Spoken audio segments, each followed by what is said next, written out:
It's my pleasure to introduce you to Kevin O'Farrell, Associate Vice President of Analytic Partners in Ireland, and Rupesh Patel, Senior Manager of Consumer Insights at Samsung Electronics UK.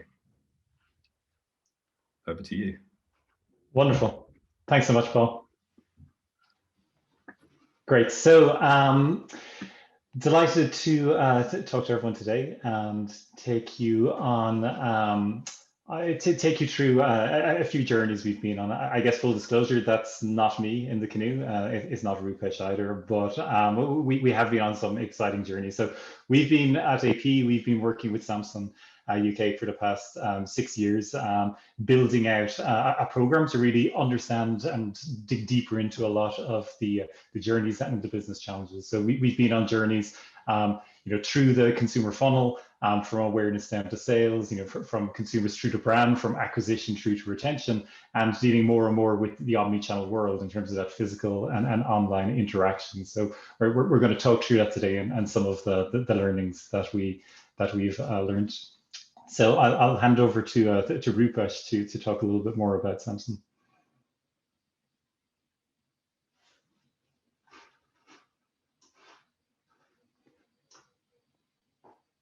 Oh, you're still on mute. Thank you.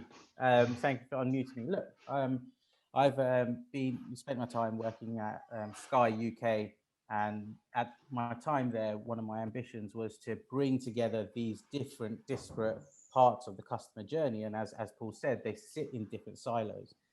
So bringing together the end-to-end insights, whether it be further up the funnel in that kind of mindset of the consumer or further down, it was to do that. And that's a passion of mine and something that we're now working to bring that to Samsung UK, and really understanding how we can bring all that insight together and really understand where the customers are in that journey. And look, the brands that have done well at that, they're the ones that have been winning. And Samsung's been doing that for a long time. And those of you who follow the Interbrand ranking know that Samsung has gone up the ranking mainly due to that particular feat.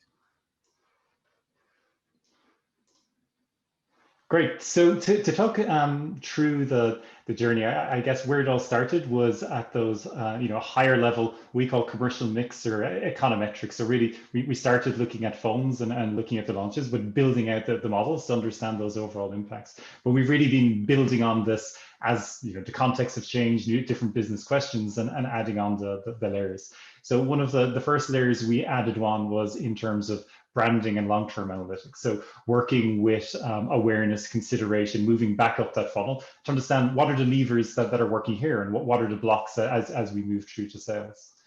We also started building out over the last 6 years quite a lot more in terms of .com. So feeding in more as the consumer journey has changed and flowing quite a lot more through direct to consumer, building this out more so we understand how people work through the website, add to their basket, but then maybe end up purchasing in store. Other areas where we've gone deeper is in terms of campaigns and channel analytics. So understanding how the different messages, how the different platforms that we're advertising on, how these impact and how we can really optimize these. And then the last layer that we've really built in is more on the customer analytics of splitting out the overall sales into the acquisition, so how people enter into a brand, sort of where they go from there across the ecosystem, how they renew. So looking at that retention and really with an aim of blocking the churn. So what we'll talk about today is stepping through these different elements and how we built out this insight. So really, the overall approach, so the data, the analytics, and decisioning is very much built on top of the ROI genome. So the ROI genome is Analytic Partners' internal research of going beyond benchmarking. So it started by looking at the benchmarks, but we've really built it out into best practices, into insights of across the marketplace. So I'll share from the ROI genome over the next few slides some of the areas we've gone into with Samsung, and not share specific Samsung secrets. But in terms of the data, we had to build a flexible platform where we're gathering data at a high frequency. So when we started the analysis, it was annual. We've moved into quarterly, but we're gathering data at higher frequencies, so we can really be agile and adjust to the different needs. In terms of the analytics, we started with econometrics, but we've looked in different areas in terms of pathway analytics and more recent discussions in terms of testing control, so we can really look at integrating this into the overall program. And really then the data and the analytics all feeding through to the decisioning. So what are the actions that are coming out of this, but making sure that we're feeding this through to tools that Samsung and their partners, such as Starcom, have access to all of this to make the right decisions at the right time. So to step through some of the different journeys, as I said, one of the first one was going through the consumer funnel. When we started, we were looking at sales, but with long purchase cycles on quite a lot of the items, it was really important to broaden this out and have a more holistic view in terms of what happens before a sale, and looking at awareness, consideration, and some of those other KPIs that Samsung were tracking. So they had really high quality panels, over 200 people on a weekly basis. So we could start building up solid data sets on this. And some of the outputs were in terms of so here we were looking at the ROI, but also looking at the longer term impact. And we can see, some insights that the moving images, such as online video or TV, having quite a strong impact in terms of pushing these different metrics. And we were also able to test some hypotheses in terms of, that brand messaging outperforms performance messaging 80% of the time. So testing some of these hypotheses from industry research, such as the long and the short of it.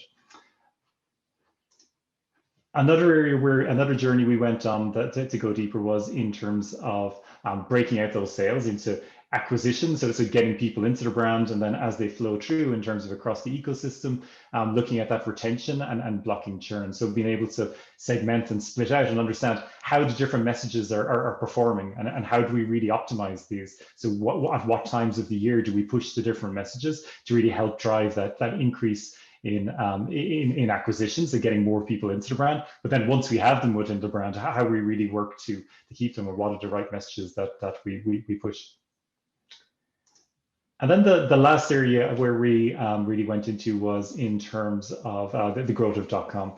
And as we've heard over a lot of talks over the last few days, the trend has been there for the past few years, and we've seen with an ROI genome that the e-com has been increasing, roughly doubling over the last 5 years to the start of 2020, but in a lot of cases doubling again over the past 6 months, and in electronics even increasing more. So this huge increase.